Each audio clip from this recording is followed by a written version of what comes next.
이렇게 그러니까 일반인들은 노동을 많이 하기 때문에 그런 병이 안 걸리는데 이게 세종대왕처럼 잘 먹고 머리만 쓰는 사람들이 당뇨에 걸리는 거예요.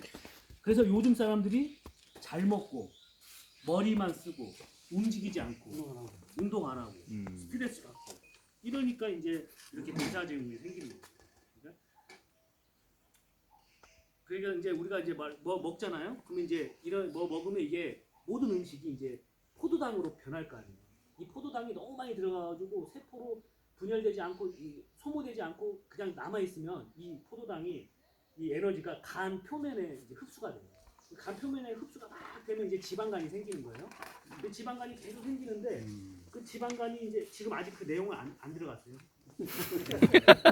그냥 지방간이 이제 막 생겨요. 지방간이 이제 너무 많이 생기게 되면 지방에서 더 이상 이 에너지를 흡수를 못 하잖아요.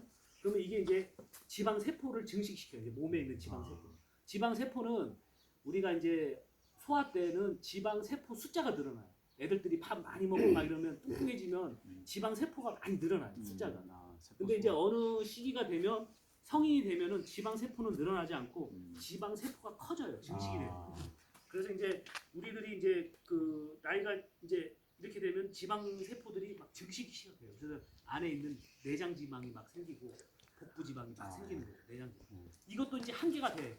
막 먹다 보면 이게 너무 많이 또 생기면은 더 이상 생기면 안 되잖아요. 그리고 늘어나면 더 이상 저장할 공간이 없으면 이게 이제 혈관에 있는 피에 이제 기름기가 끼는 거예요. 기름기가 끼면 이제 여기서부터 고지혈증이 생기고 이 기름기가 너무 과도하게 막 증식이 되면 이제 인슐린 기능이 떨어져가지고 인슐린 기능이 떨어져서 당뇨병이 생기고 이렇게 되는 것이 바로 이제 대사증후군이고 그 대표적인 게 이제 고지혈증하고 당뇨 이렇게 생각하죠. 그러니까 고혈압도 이 대사증후군인데 고혈압은 이런 기전에 의해서도 생길 수 있지만 또 다른 기전에 있기 때문에 그 너무 복잡하기 때문에 여기서 제외시켰습니다. 그러니까 이게 대체적인 그냥 간략적인 제가 설명해드린 거고 그다음에 이제 여기 안에 보시면 이제 한번 읽고 지나갈 수 있는 내용을 여기다 써드렸습니다. 오늘 말씀드린 게 대충 이런 내용이에요. 이런 내용인 걸로 알고 계시고 자 보시면 대사증후군의 정의를 보시면 자, 대사증후군이란 만성적인 대사장애로 인해 제2형 당뇨병. 당뇨병이 두 가지가 있어요. 태어나서 선천적인 당뇨병이 제1형이고 그건 꼭 인슐린이 맞아야 돼요. 인슐린 분비가 안 됩니다. 제2형 당뇨병은 이제 후천적으로 생기는 거고 제2형 당뇨병과 심혈관 질환을 일으키는 이제 복부 비만, 고혈압, 고혈당, 고지혈증 이걸 한꺼번에 나타나는 것이 이제 대사증후군이라는 거예요. 이제 대사증후군이 이제 1988년 미국의 이제 의사 지 리븐이라는 사람이 이제 X증후군이라고 명명을 했는데 1998년 이제 세계 보건기구에서 이를 이제 대사증후군이라고 새롭게 이름을 지어줬어요. 자, 그다음 페이지 보시면 대사증후군의 이제 발병 원인은 명확히 알려지지 않았지만 일반적으로 인슐린 저항성이 근본적인 원인으로 작용한다고 추정하고 있다. 인슐린 저항성은 무엇이냐? 이게 바로 인슐린이 포도당을 제대로 운반하지 못하는 것을 말하는 거예요. 그러니까 인슐린이 기능이 떨어지는 거예요. 이제 너무 막 아까 얘기했듯이 이게 너무 망가져가지고 혈액에 너무 막 기름기가 많아지면 이제 인슐린 기능이 떨어져요. 인슐린 기능이 떨어져서 인슐린이 세포로 이제 포도당을 효과적으로 연소시키지 못하게 되는 거예요. 그걸 갖다가 이제 인슐린 저항성이라고 합니다. 그러니까 인슐린 저항성이 인슐린이 포도당을 제대로 이제 운반해서 제대로 이 에너지화 못하는 게 인슐린 저항성이거든요. 인슐린 저항성이 이제 대사증후군이 생기게 하는 원인 중에 가장 큰 거라고 생각합니다. 그러니까 인슐린 저항성이 생기는 이유는 여기서 이유가 가장 흔한 것이 이제 과음, 과식, 이제 운동 부족에 따른 복부 비만과 지방간, 스트레스 나오잖아요. 스트레스, 노화, 유전적 요인 등이 있다. 따라서 체내에 인슐린이 있더라도 저항성으로 인해 고혈당은 개선되지 않고 인슐린 농도만 높아지는 것. 이 때문에 대사증후군이 인슐린 저항 증후군이라고도 부르기도 한다. 그러니까 결국은 대사증후군이 인슐린이 자기 기능을 못해서 생기는 병이 바로 이제 대사증후군이라는 거예요. 그다음 페이지 보시면 대충 무슨 뜻인지 알아들으시겠죠? 제가 설명을 좀 못해도 좀 알아들으시죠? 자, 대사증후군의 주요 증상은 혈당 대사 이상으로 인한 당뇨병 1번 당뇨병, 그다음에 지질 대사 이상으로 오는 이제 기름이 이제 많이 생겨서 오는 중성 지방이 증가한 거, 그다음에 고밀도 콜레스테롤, 그다음에 나트륨 성분이 증가해서 생기는 고혈압, 그다음에 요산 증가로 인한 통풍도 대사증후군의 하나예요. 그다음에 여기에 이제 보통 복부 비만도 이게 대부분 다 동반되는 거고, 이제 빈도로 보시면 생각보다 굉장히 많아요. 전 세계적으로 이제 선진국과 개발도상국 국민 중에 4분의 1 정도가 대사증후군을 가지고 있다고 하고, 최근 서울시의 조사에 따르면 서울 시민 30세 이상의 남녀 3명 중 1명이 대사증후군을 나타나고 있다.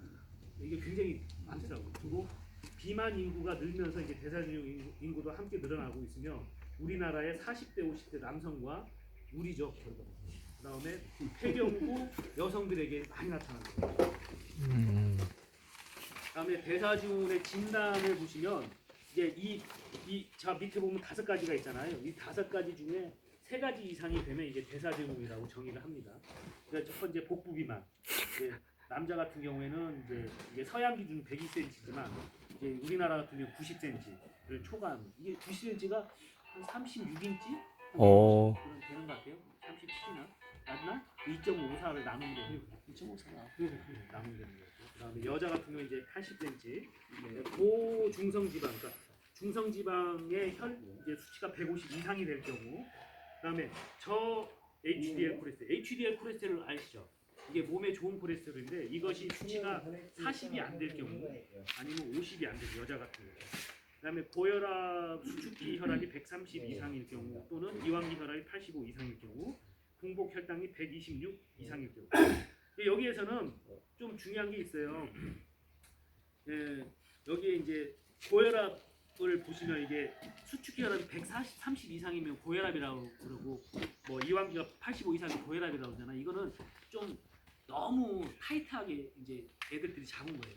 그러니까 뭐냐면 1970년대 이전의 의학으로 봐서는 자기 나이에 100을 더한 게 그 수축기 혈압의 정상 범위예요. 그러니까 이제 우리가 50이다. 150을 정상 기준으로, 70이면 170을 정상 기준으로. 근데 이것이 왜 이렇게 낮춰지냐면 매년 낮추는 게, 얘네들이 뭐 혈압, 고혈압 교수들하고 모여가지고 더 낮춰라, 더 낮춰라, 돈이 되겠네. 더 낮춰. 왜 낮추냐? 제약회에서 약을 팔아먹어야 돼. 왜 돈이 되겠네. 그러니까 계속 낮추는 거야. 그래서 지금 130에 80으로 낮춘 거예요. 이게 이제 문제가 많아요. 이렇게까지 낮추셨어요. 근데 이 팔체질 이쪽에서는 이제 사상 체질로 봐가지고 이제 이렇게 태음인들이잖아요. 땀이 많고 체격 크고 이런 태음인들은 한 150, 140까지도 괜찮아요. 근데 저같이 이제 소양이 성격 급하고 막 이렇게 이런 사람들은, 열이 좀 많은 사람들은 한 이 정도 기준 이하로 잡으면 좋고, 일반인 정도는 한 140에 90 정도 잡으시면 된다고 생각해요. 여기 양 대표 같은 경우는 어떻게 돼? 제가 보기에 이렇게 좀 태음인 계통 스타일이기 때문에 예. 여기도 혈압이 좀 높아도 견딜 수 있는 그런 소음이는 보통 한 140에 90. 근데 저 같은 경우에는 130에 막 85 이렇게 잡는 게 저는 좋고, 그런 거죠. 그래서 제가 얘기했듯이 체질을 솔직히 알아두시면 좋아요. 저는 이제 와이프가 그걸 하니까 정확하게 제가 알고 있으니까. 먹는 것도 중요하고, 단체로 나중에는 체질을 검사하는 거지. 각자 이제 원하시면 제가 어디 가셔라. 그럼 거기 가서 이제 잘하는 대로 가야지. 잘못하면은 잘못된 음식 먹게 되면 더 골치 아프지. 자, 그다음에 이제 이 앞에 이제 3가지가 대사증후군이라고 하는 거예요. 그다음에 이제 고지혈증의 정의는 이제 대사증후군 끝나, 고지혈증이 이제 대사증후군 안에 들어가 있는 건데요. 이제 고지혈증은 지방에 있는 이제 지방질을 보통 콜레스테롤이라고 이렇게 불러요. 고지혈증이라는. 콜레스테롤은 보통 이제 총 콜레스테롤, 그다음 중성 지방, 저밀도 콜레스테롤, 고밀도 콜레스테롤, 이게 4가지로 나눠져요. 예? 뭐 잘 아시죠? 아시니까 나눌 수 있고, 이제 이게 이제 아는 사람이 그래요? 고지혈증이 이제 우리 건강을 위협하는 이유는 동맥경화의 주 원인이기 때문에, 동맥경화는 콜레스테롤이 동맥의 벽을 침착되어 혈관을 좁아지게 만드는 것으로 발생하는 그이에 따라 뇌졸중이나 협심증, 심근경색 등의 원인이 된다. 따라서 반드시 적절한 수준을 유지해야 된다. 근데 이게 고지혈증도 제가 또 하나 이제 말씀을 드리는데, 이 조금 더 범위가 나올 거예요. 근데 고지혈증도 요즘 아까 이 제약회사하고 또 문제가 생겨가지고 굉장히 너무 많이 낮추고 있어요. 너무 많이 낮추고 있어요. 정상 수치를. 두 분도 앉아서 들어요. 이 그리고 고지혈증이 또 이게 마치 무슨 이게 되게 높으면 무조건 막 심장질환이 오고 중풍이 온다고 생각하는데 심근경색이나 심장질환에 오는 원인의 17가지 중에 한 가지일 뿐이에요. 고지혈증. 17가지 중에 한 가지일 뿐이야. 그렇다고 이게 더 높은 것도 아니에요. 근데 이것을 굉장히 크게 다루는 거예요. 현재 의학에서. 그런 것이 좀 있다고 생각하시고 17가지인가 뭐 16가지인가 있는데 심혈관 질환의 원인 중에 왜냐하면 어떤 그 책자가 있는데 그 책자에서 나온 얘기예요. 뭐 나중에 그 필요하시면 제가 그 책자를 그러면 이 고지혈증이 우리 그 오줌 잘 못 싸는 거 뭐죠? 통풍 아니면은 신부전증 아니 그 나이 들어서 전립선. 그거랑 같은 거예요? 아니죠. 다른 거? 네, 전립선은 이게 전립선의 문제. 전립선 그건 정력이 떨어져서 전립선이 두꺼워지니까 비대. 비대해져가지고 이렇게 요관을 쪼개버리니까 오줌 나오는 걸 눌러버리는 거잖아요. 그거는 일종의 노화고 그러니까 우리가 이제 복부 비만이 오잖아. 배가 나오잖아. 옛날에 그게 배가 나오는 사람은 전립선이 이제 약해지는 거예요. 그러니까 배가 없는 사람들은 전립선이 이제 그만큼 노화가 안 된 거예요. 그러니까 일처럼 이렇게 배 나온 사람들 점점 전립선 그러니까 정력이 떨어져요. 근데 나이가 먹으면 다 배가 나오잖아요. 그래서 이게 우리들은 다 배가 나오는데 안 나오는 건 그만큼 운동을 해요. 그때 마라톤 하니까 배가 들어간다고 그때 우리가 그때 노무사님 말씀하셨잖아요. 운동하시면 좀 줄어드시면 좋죠. 자, 그 비대하고 이거 두꺼워지는 거하고 다른 개념이에요. 그렇죠. 이거는 혈관이 두꺼워져. 혈관 자체가 안쪽이 이제 두꺼워져 혈액이 순환이 안 되는. 이게 조금 더 이게 나오는데 이제 콜레스테롤은 이제 지방 유사 성분으로 물에 녹지 않기 때문에 그 자체로는 혈액 안에서 녹아 운반될 수 없기 때문에 반드시 지단백이라는 그런 특수한 단백질에 둘러싸인 형태로 운반된다고 되어 있거든요. 그래서 이때 콜레스테롤을 둘러싸고 있는 지단백의 형태를 우리가 그 밑에 두 가지로 나눠져 있어요. 그게 이제 나쁜 콜레스테롤이 있고, 그다음 그 밑에 좋은 콜레스테롤이 있어요. 그러니까 나쁜 콜레스테롤은 그게 바로 저밀도 지단백 콜레스테롤이라고 LDL 콜레스테롤이라는 것이고, 이거는 LDL 콜레스테롤이 너무 많아지면 간에서 생성되는 콜레스테롤이 말초 쪽으로 나르는 역할을 많이 하게 되는 거예요. 그러니까 말초 쪽으로 많이 나르게 되면 말초 혈관이 좁아질 거 아니에요. 지방질이 많아지니까. 그래서 LDL 콜레스테롤이 높으면은 몸에 안 좋은 거고.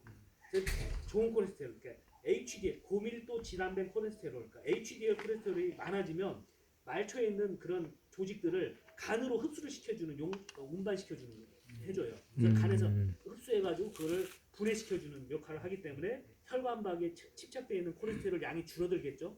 그럼 혈액순환도 잘 되고 몸에도 좋겠죠. 무슨 말인지 아시겠죠?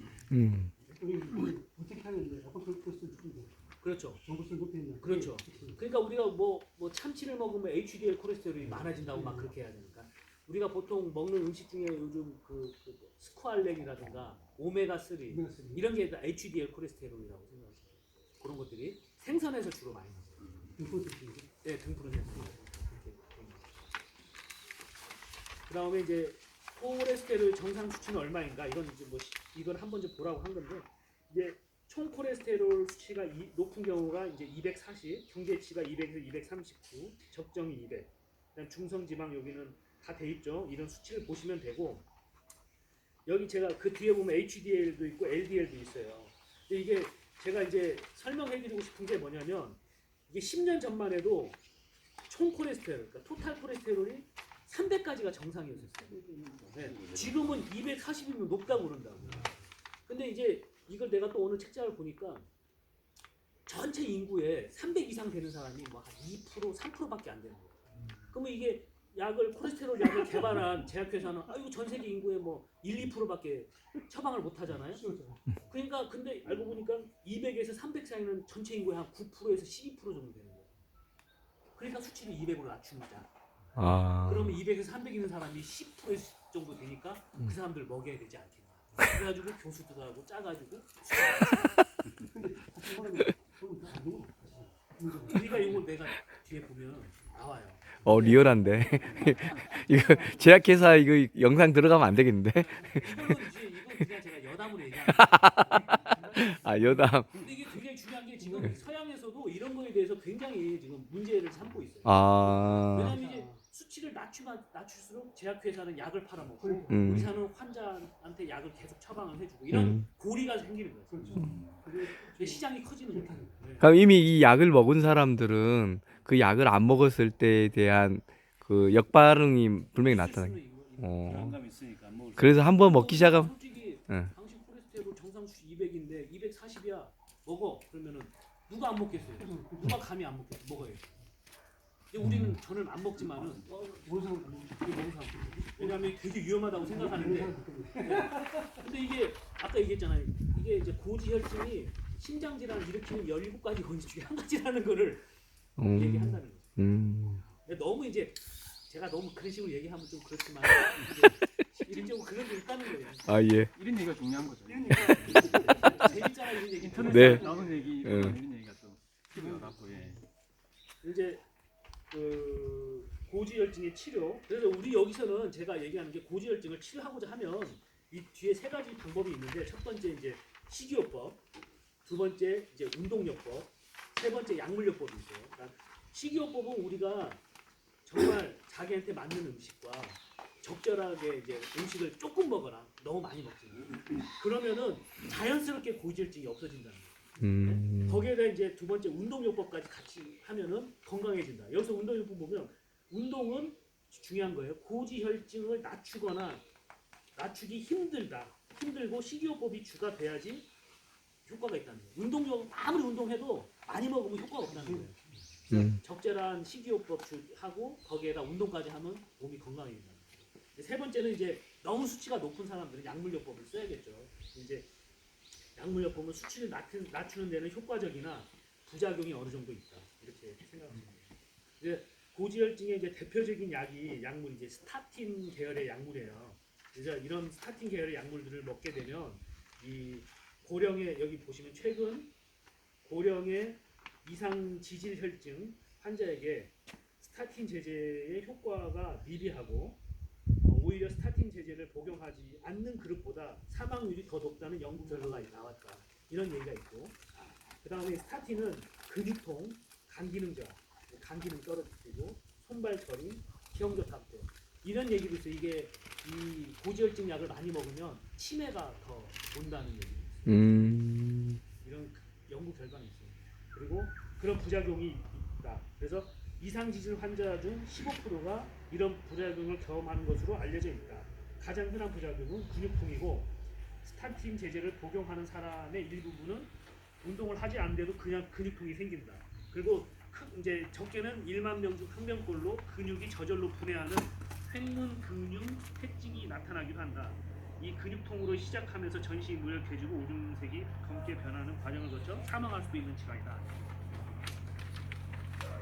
그냥 이제 대사증후군의 치료 식사 원칙은 이제 이거는 이제 원칙을 그냥 간단하게 규칙적인 식사를 하라는 거예요. 그러니까 요즘 간헐적 단식도 많이 하고 그러잖아요. 그렇게 하지 말고 그냥 하루에 3끼를 조금씩 먹는다든가 2끼를 정확하게 조금씩 먹는다든가 이렇게 규칙적인 식사를 하는 게 가장 대사증후군에 안 걸리는 게 되는 거고 그 다음에 소식과 체중 감량을 하라는데 소식은 뭐냐면 저희가 다음 끼를 먹기 한 30분이나 1시간 전에 꼭 배고픔을 느낄 정도만 먹으라. 우리가 다음 끼를 먹잖아요. 근데 요즘은 배도 안 고플 때 먹잖아요. 시간대에. 그러지 말고 다음 끼가 이제 배고플 정도 한 30분에 1시간 전에 좀 그 정도로만 먹으면은 이제 좋지 않을까. 그게 이제 대사증후군 걸리지 않게 할 수 있는 방법이고. 그 다음에 채소와 섬유소를 많이 섭취하자. 그러니까 섬유소는 식사 후에 이게 당으로 바뀌는 시간이 굉장히 천천히 가요. 그렇기 때문에 인슐린이 일할 수 있는 시간적 여유를 주기 때문에 대사증후군이 생길 수 있는 원인이 안 되기 때문에 섬유소하고 채소 같은 걸 좀 많이 섭취를 하면 이제 장의 콜레스테롤 흡수되는 것도 억제하고 혈액 내 콜레스테롤도 낮추고 또 충분한 섬유소는 식후 인슐린 요구량을 줄여주고 열량은 적고 포만감이 높아 당뇨병이나 비만 환자에 유익한 영양소다. 그래서 그다음에 네 번째는 단백질을 빠짐없이 꼭 먹어라. 꼭 단백질을 드셔야 돼요. 그러니까 사람들이 잘못 알고 있는데 고기를 먹으면은 막 고지혈증이 생긴다고. 고기가 생기는 게 아니에요. 우리가 먹는 이런 과자, 쌀, 밀가루, 감자 뭐 이런 거 있잖아요. 이게 탄수화물, 과일 이런 것들이 고지혈증이 생기는 원인입니다.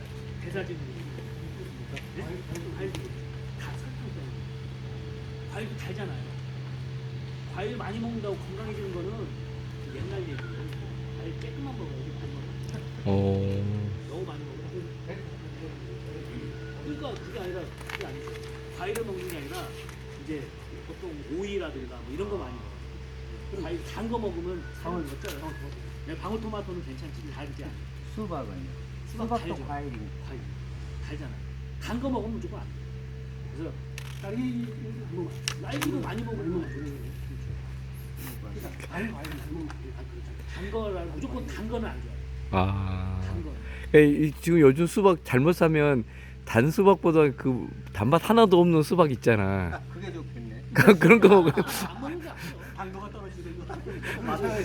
너무 그러니까 원래 무나 뭐 오이 이런 거 먹으면 좋은 거. 그렇죠. 무나 오이나 뭐 토마토나 이제 그런 걸로 또 들어가면은 저희가 또 복잡한 게 체질도 쪽으로 가야 되기 때문에 약간 적절하게 그러니까 그 너무 막 고기가 막 고지혈증 생긴다고 그러는데 고기는 그렇게 생기는 게 아니라 도리어 제가 아까 얘기했듯이 쌀, 밀가루, 빵, 과자 이런 게 되게 안 좋은 거예요.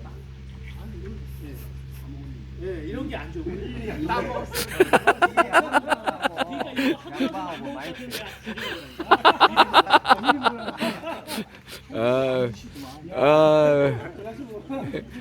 이게 다 먹었네. 뒤에 보시면 탄수화물, 과일, 당류를 제한한다. 그러니까 이것들이 이제 혈당 지수를 높이는 음식이거든요. 그러니까 이런 걸 먹으면은 혈당이 갑자기 확 올라가요. 그러면 인슐린이 막 감당을 할 수 없는 확 먹어요. 혈당이 확 올라가요. 그렇다고 생각하시면. 그러니까 이런 걸 많이 먹으면 하여간 조금 읽어보시면. 그다음 마지막 페이지 보시면 이제 고지혈증에 좋은 식사를 여기서 말씀드린 게 새끼를 식사를 규칙적으로 소식을 하거나 혹은 두 끼를 소식을 하거나 이렇게 하시고 그다음 비율을 야채를 6이나 단백질 3, 탄수화물 1 또는 야채 5, 단백질 3, 탄수화물 2 이렇게 먹으면은 좋다는 거예요. 근데 우리는 요즘은 탄수화물 6, 뭐 단백질 3, 야채 2 이렇게 먹잖아요. 전 반대로 먹어요. 그러니까 생기는 야채는 이야채, 근야채, 골고루고 단백질이라는 건 고기, 생선, 해물, 콩, 우유, 유제품, 달걀 이런 거. 조원장님 그러면 우리가 삼시세끼를 하잖아요. 그게 사람한테 우리 이렇게 체질에 맞는 거예요? 아니면 지금 요즘 진짜 두 끼 아침을 옛날에는 두 끼만 먹었다고. 두 끼 먹었대. 옛날에는 두 끼만 먹었는데 요즘은 또 좀 생활 기간 시간이 또 길잖아요. 옛날보다 깨 있는 시간이. 그래서 아마 세 끼를 먹죠.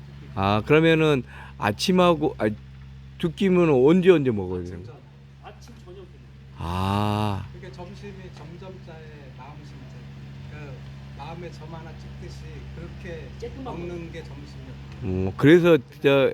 그래서 경곤 형님 그렇게 점심 조금 드시는 거야? 아니 숟가락으로 딱 하나만 먹더라고 식사할 때. 점만 찍어요. 원장님 그러면 이제 우리가 한 가지 더 판단하면은 세계적으로 예.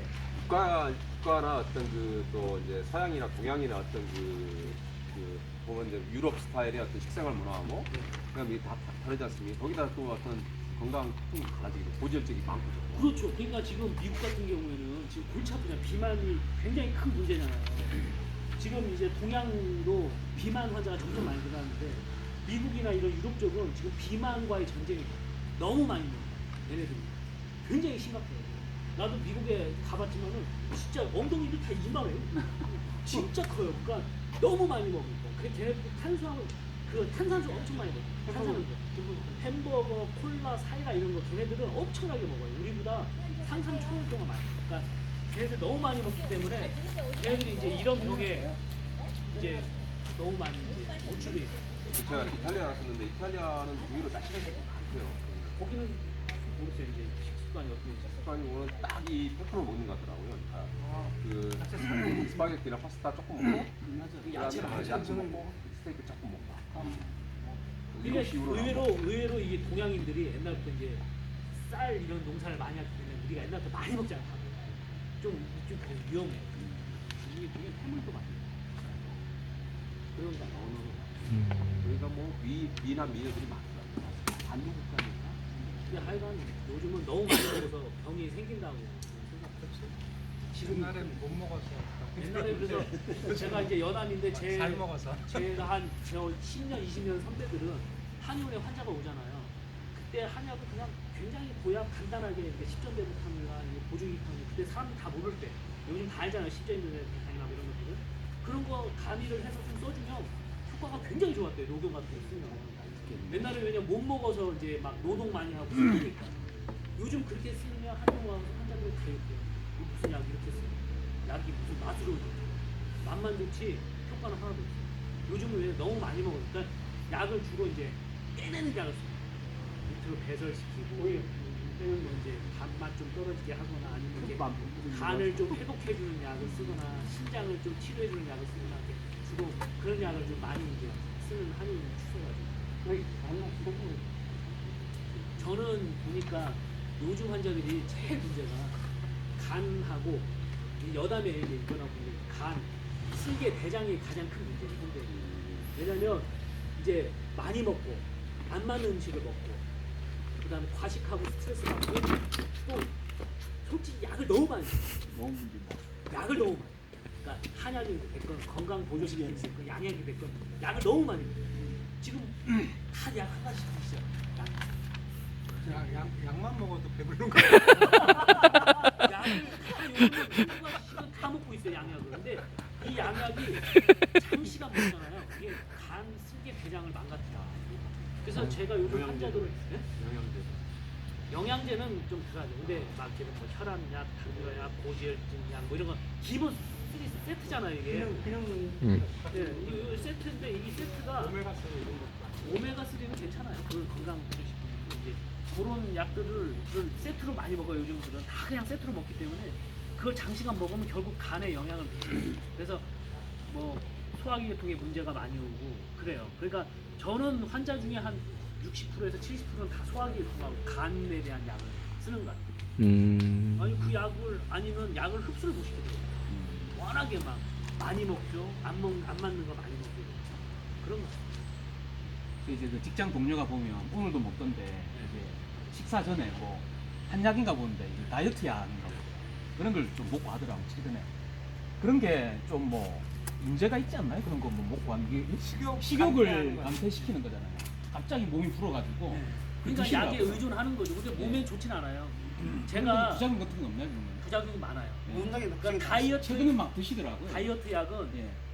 몸을 괴롭혀야 살이 빠지거든요. 예, 예. 그래서 잠을 못 자게 하고 예. 심장을 두근거리게 해요. 아. 그 두 가지 가장 중요해요. 왜냐면 심장이 빨리 뛰어야 우리가 운동하듯이 빨리 뛰어야 기초 대사량 높이는 기저대는 그런 높이죠. 거잖아요. 그리고 밤에 잠을 안 자고 우리가 밤새 봐요. 금방